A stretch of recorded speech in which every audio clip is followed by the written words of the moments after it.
Good afternoon, everyone. Thank you, Ken and Pat. It always helps to have a little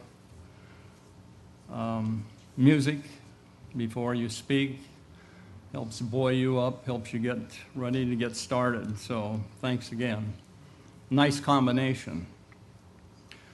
A teenage boy had just finished passing his driving exam, his written exam, and the actual driving exam, and had received his driver's license. So he decided that he would discuss with his father the use of the family car now that he could drive officially. And his dad thought for a minute, and he said, "Well, I tell you what, son, I'll make you a deal.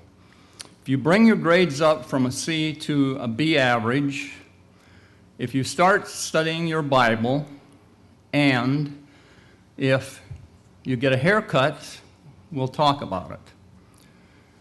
So about 6 weeks go by, and the sons agreed to these terms, and the dad came in and said, "Well, son, I see that you've improved your grades. They're now at a B average.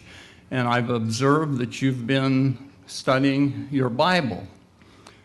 But I still notice that you haven't cut your hair yet." He said, "You know, Dad, I've been thinking about that. In my study of the Bible, I've noticed that Moses had long hair, Samson had long hair, and John the Baptist had long hair." And his dad said, "Son, did you also notice they always walked wherever they went?"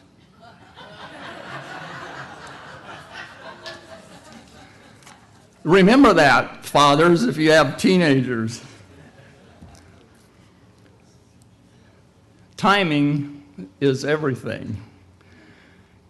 Veronica and I, a number of years ago, went to Jamaica, not for the feast, but just for a short vacation. And on the way home, we flew from Ocho Rios, which is where we were, to Miami.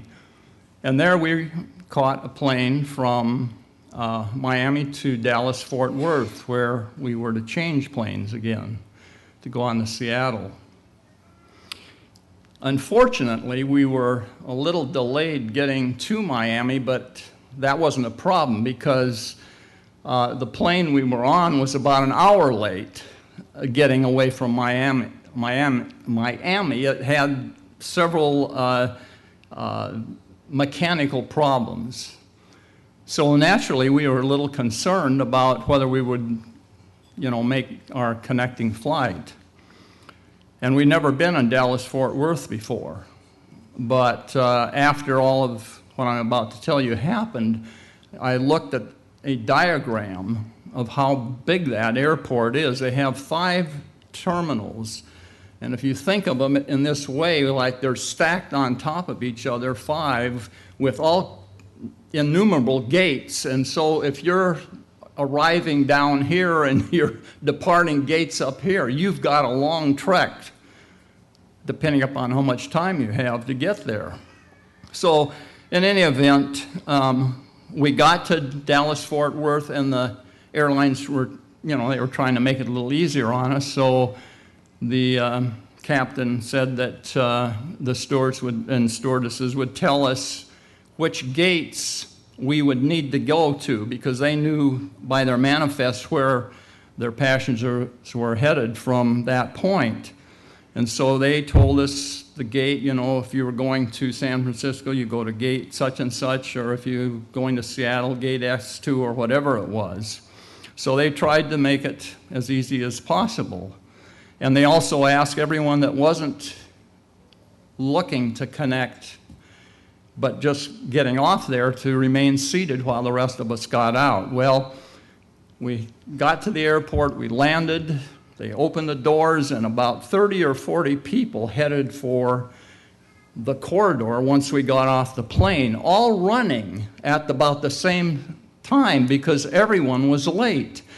And the interesting thing was people were standing on the sides of the corridors, making way for this big herd of people to go through. They didn't have no idea what was going on. They didn't know if it was an emergency of some kind, if there was a fire in the airport or what. But they just wanted to get out of the way.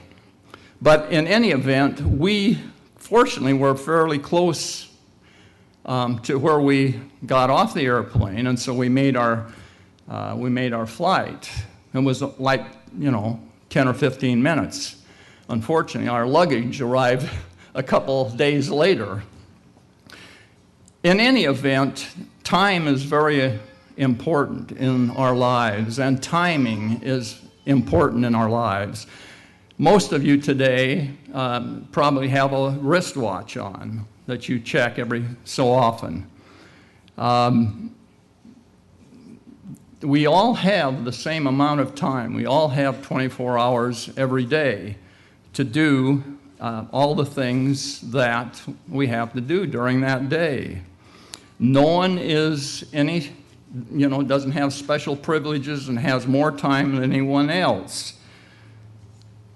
However, it is up to us individually how that time is spent, how we spend those hours. You spend them at the rate of 60 seconds a minute, or 60 minutes an hour, or 24 hours a day. But you can't turn time on and off like you do a machine. It's irretrievable, and once it's spent, it can't be replaced. It's a resource that you should not waste. If your boss gives you a job assignment and gives you a deadline, you know how much time that you have in order to do it. You've got a deadline. So everything we do revolves around time. Any of you that during the 4th of July went up to one of the islands, you had to factor in a 2 or 3 hour wait at whichever ferry you were departing from, and then compare that to how long it would take you if you were to drive around instead. Everything we do has an element of time attached to it. Let's turn to Ecclesiastes 3, chapter 3 of Ecclesiastes, which talks about a collage of time in our lives. It's illustrated, the different things that happen to us using the dimension of time. Ecclesiastes chapter 3, beginning in verse 1.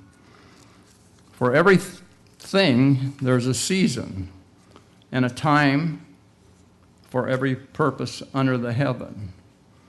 There's an appropriate time for everything in our lives. Verse 2, there's a time to be born, and that we don't have anything to say about. We have no control over that. My mom told me, she said, you were conceived on Orcas Island, which is where Mom and Dad were teaching school. I was born in Spokane, however. But that was meaningless to me at the time she told me. I don't even think I knew what the word conceived meant. But that was something that none of us have any control over. You're born at a certain time. And also it says there's a time to die. And I'm just putting Hebrews 9:27 in here. You don't have to turn there, but it says it's appointed unto men once to die. So there's no way that you're going to avoid that unless, of course, you are changed. If you're alive and changed, then you do not have to go through that process. Going on, there's a time to plant. And those of you who like to garden and perhaps have small gardens, here in the Pacific Northwest, timing is everything, because if you put seeds in the ground too soon, and it's still likely to freeze, or if it's a very, very wet spring, those seeds can rot and never germinate.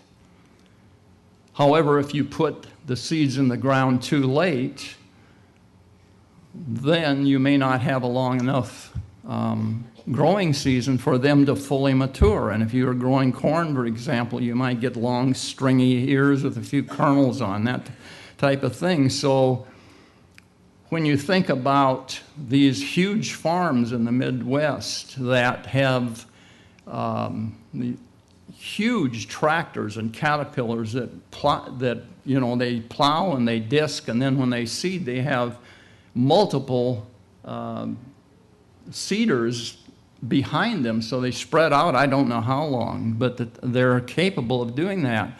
So seeding is a very important thing, and timing with regard to the seeding is important.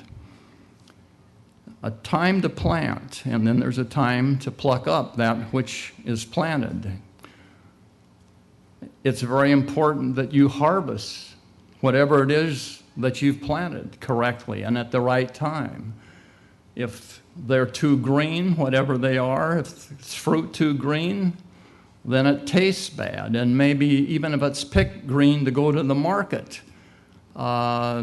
perhaps that's, I don't know, when you look at bananas, for example, that are picked green, it's amazing that they arrive in the shape they do, and that that's all a precise time associated with that process.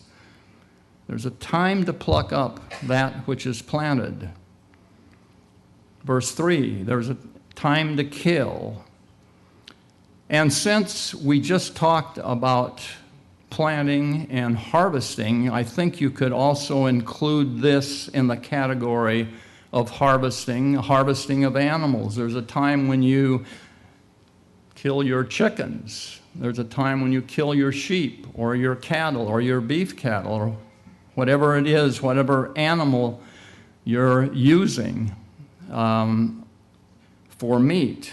Or if in the case of hunters who go hunting here, usually in the fall for deer, it's a time to kill. Your license tells you can hunt this species of animal between such and such a date, because they want to kill off enough to not upset the equilibrium of nature, but on the other hand, they don't want to kill off too many, so they're on the endangered species list. So there's a time to kill. And in the Old Testament, God gave Israel the license, as it were, to go and kill other peoples. That was the Old Testament.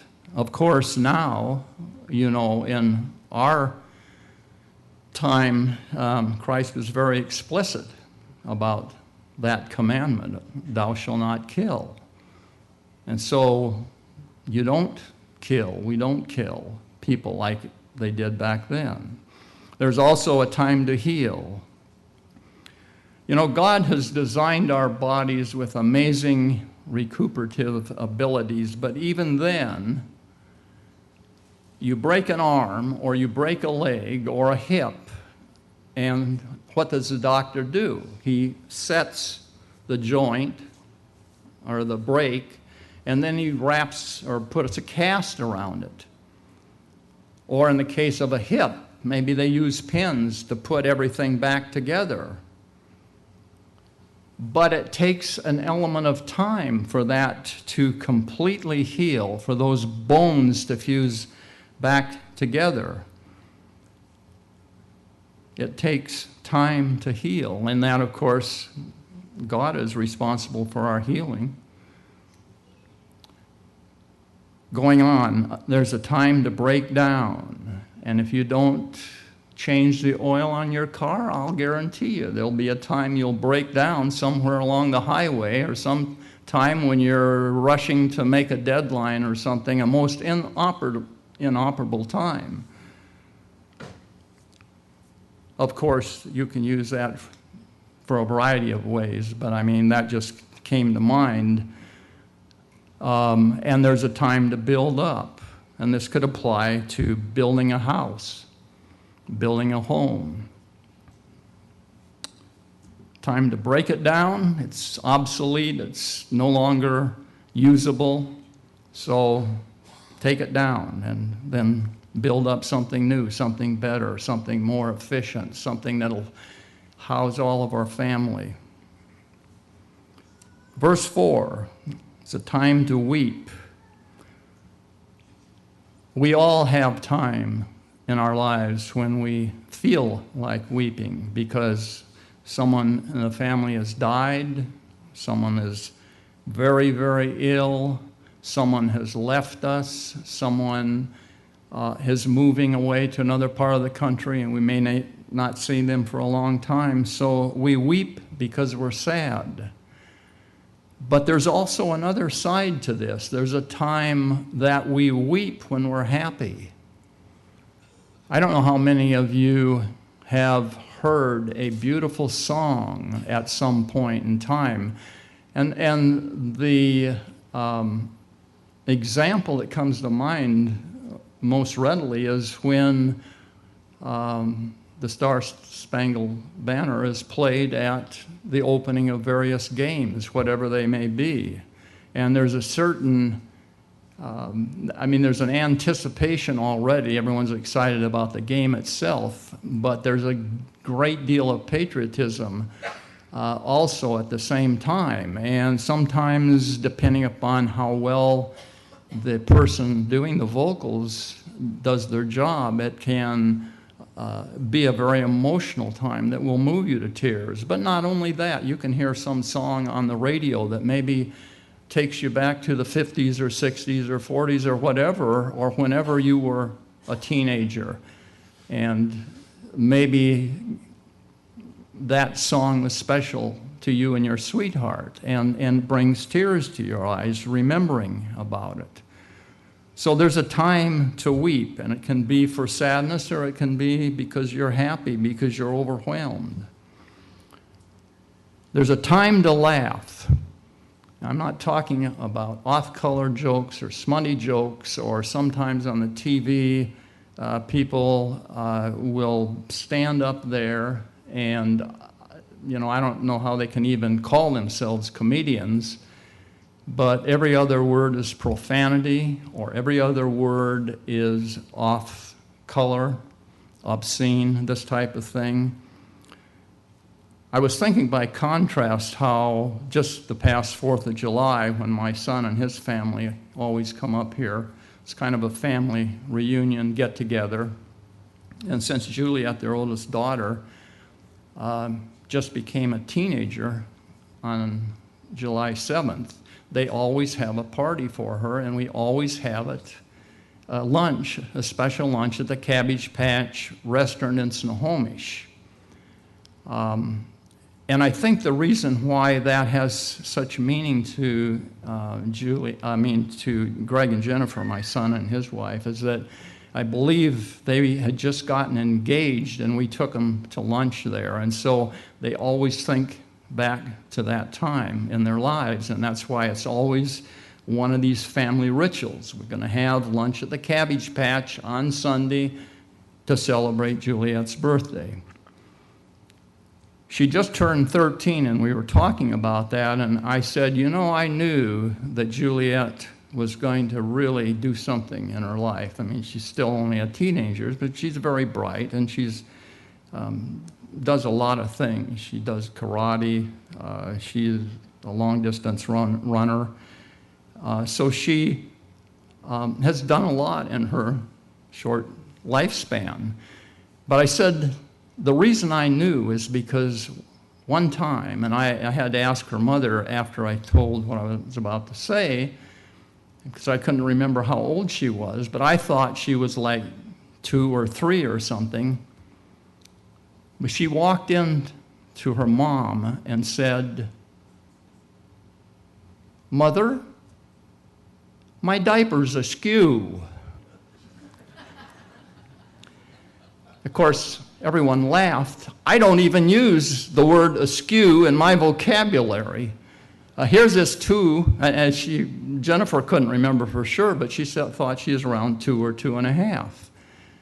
And here's this very, very small girl using that word. And she said, that was Greg. Greg was teaching her all these big words to improve her vocabulary, or to not to improve it, but to start it, to build it at a young age.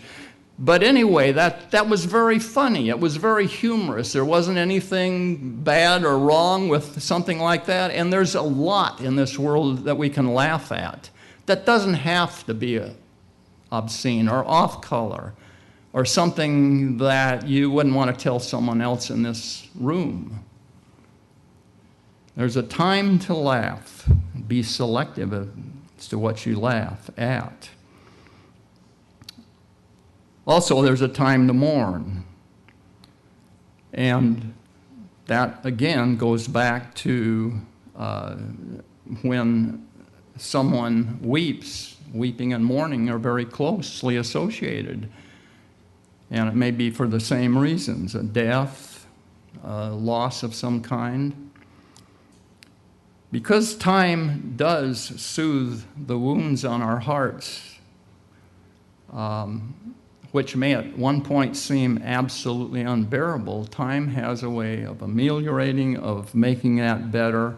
And so there is a time that happens. And also there's a time to dance. David danced, and of course his wife chewed him out for it because she said, you know, he was doing it in an obscene way. That's why he was doing it. And that was just entirely wrong. He was dancing because he was happy. He was dancing to the Lord because of the victory. There's a time to dance. Most of the feast sites you go to have a family dance or a teenage dance or something like that. It's a time of joy and enjoyment. So there's a time to dance. Verse 5, there's a time to cast away stones. In Strong's, the name or the word stones is H68, spelled E-B-E-N, pronounced even.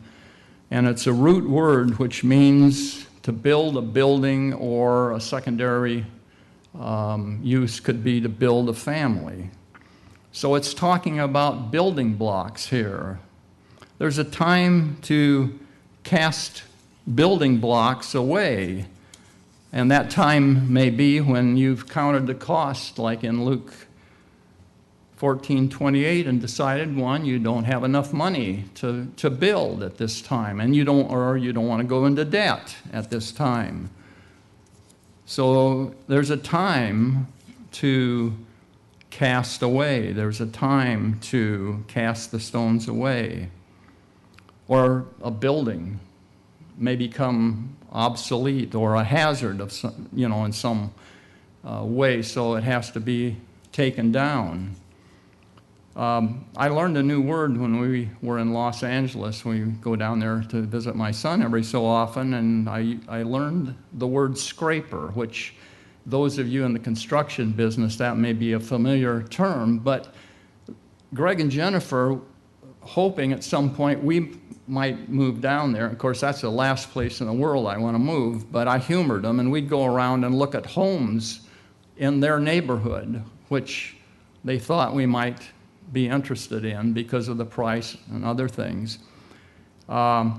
But there are a lot of older homes. They live in Brentwood, which is between Santa Monica and Beverly Hills, an older section, a number of older homes, very nice area, and they basically bought a home there because they wanted their children near the schools. There are a number of private schools, very good schools in that area. So that was the reason why they selected that area to live in. But in any event, Greg said that some of these older homes, they're scrapers, which means contractors buy them not intending to do anything with them except bring a bulldozer in and scrape them over and haul them away so they can build a new home. Well, Greg and Jennifer bought a home right next to a bag lady who had piles of junk and trash and garbage all over her front lawn and her porch and her backyard as well. And And one time the city came and hauled most of that away, but she gradually replenished it. But I think they were pretty smart. They got an older home, but they got it for a very good price, and it was because they had to live next to this eye store. But they knew that at some point, because of her age, she wasn't going to be around forever. A few years later, she died. They came in, scraped that home completely to the ground, and now there's a beautiful two-story home adjacent, which they bought the property because it was very low in value due to that. Now the property's gone up because they've got that nice home adjacent to it. Of course, their taxes go up accordingly. But in any event, there's a time to tear down, there's a time to throw away stones, a time to gather stones together, or it's time to build.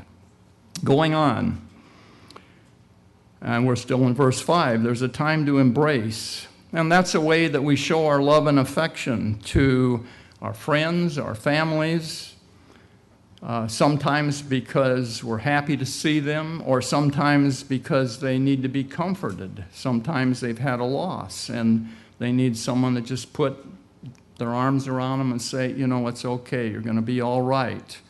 They've been affected very deeply.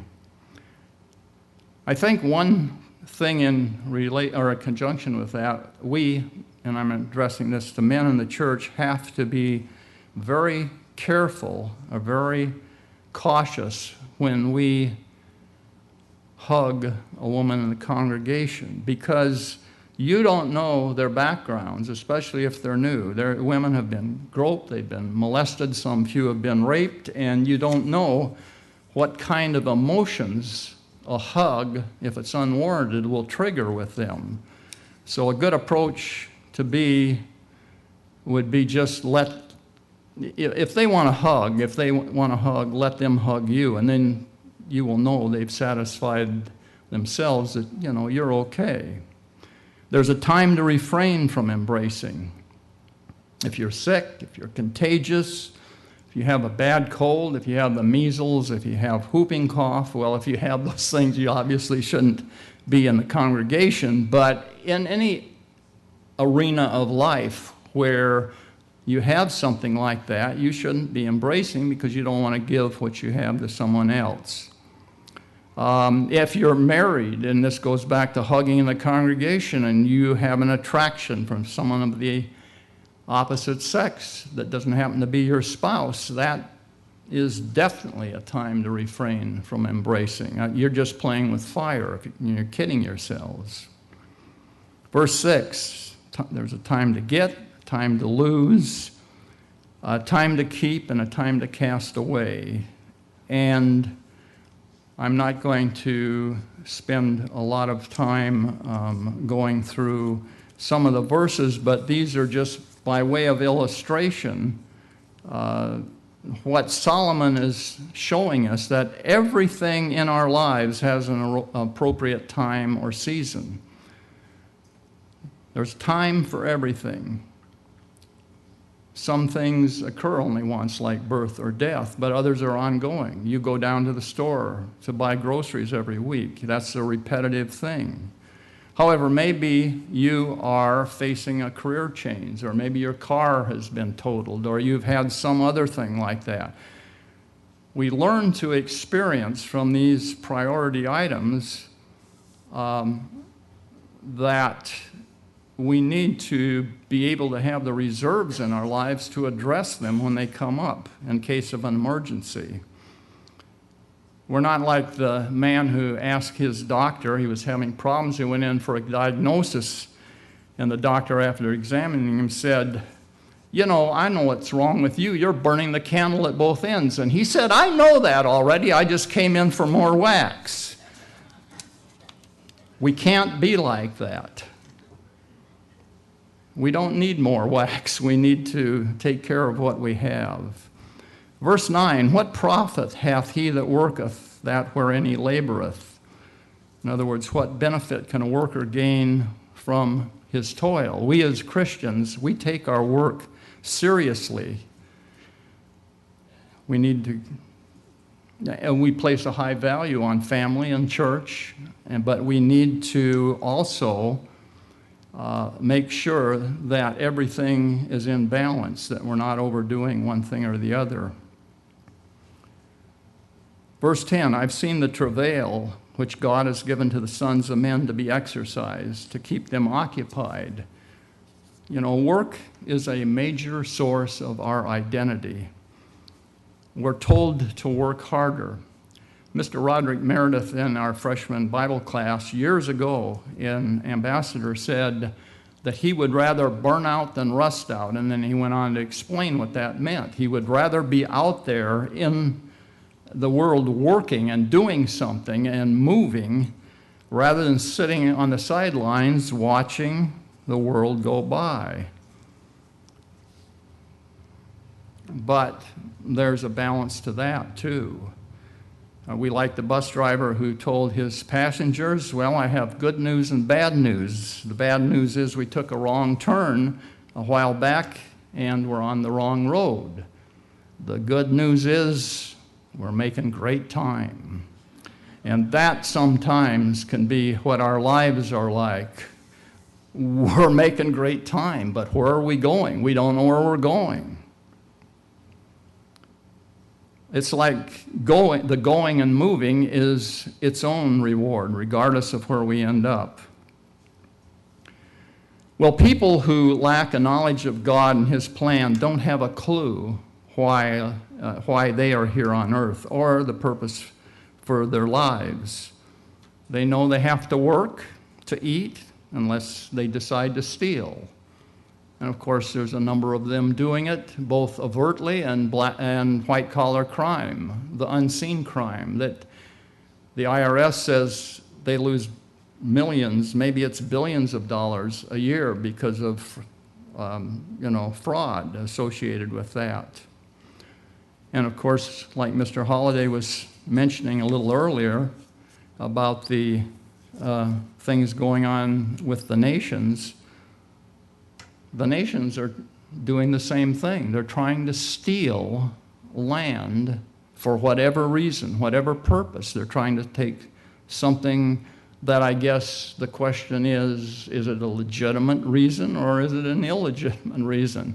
We don't know, but all you have to do is look at the Ukraine, Korea, Japan, China, excluding the Middle East.